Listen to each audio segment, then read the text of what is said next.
ഇന്ന് നെറ്റിലൊത്ത് ഫിക്സ് ചെയ്തിട്ട് വളരെ സിമ്പിളായിട്ടുള്ളൊരു വർക്കാണ് ഈ ചെയ്യാൻ പോകുന്നത്. ഈ കാണുന്ന പോലെ ഒന്നല്ല കേട്ടോ.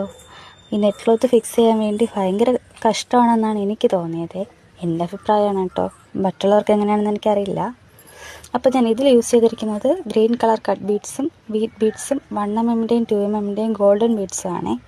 ഒരു കുർത്തയുടെ സ്ലീവ് ഡിസൈൻ ചെയ്യാൻ വേണ്ടിയിട്ടാണ് ഞാനിത് ഇങ്ങനൊരു വർക്ക് ചെയ്തത്. കുർത്തയുടെ സ്ലീവ് ആയതുകൊണ്ട് തന്നെ വളരെ സിമ്പിളായിട്ടാണ് ചെയ്തിരിക്കുന്നത്. ഞാൻ ഓൺലൈനായിട്ട് ഓഫ്ലൈനായിട്ടൊക്കെ ആരി വർക്കിൻ്റെ ഓർഡേഴ്സ് എടുക്കാൻ തുടങ്ങിയിട്ടുണ്ട് കേട്ടോ. അപ്പോൾ താല്പര്യമുള്ളവർ എനിക്കൊന്ന് കോൺടാക്റ്റ് ചെയ്യണേ. ഇതാണ് നമ്മുടെ ഫൈനൽ ഔട്ട്പുട്ട് കേട്ടോ. വളരെ സിമ്പിളാണെങ്കിലും കാണാൻ നല്ല ഭംഗിയൊക്കെ ഉണ്ടായിരുന്നു. എനിക്കെന്തായാലും ഇഷ്ടമായി. നിങ്ങൾക്കിഷ്ടമായോ ഇല്ലയോ ഒന്ന് കമൻറ്റ് ചെയ്യണേ. ഇഷ്ടമായോ ഒന്ന് ഫോളോ കൂടി ചെയ്തേക്കണേ. അപ്പോൾ ഈ കുർത്തിയുടെ സ്റ്റിച്ചിങ് വീഡിയോ ആയിട്ട് ഞാൻ ഉടനെ വരാവേ.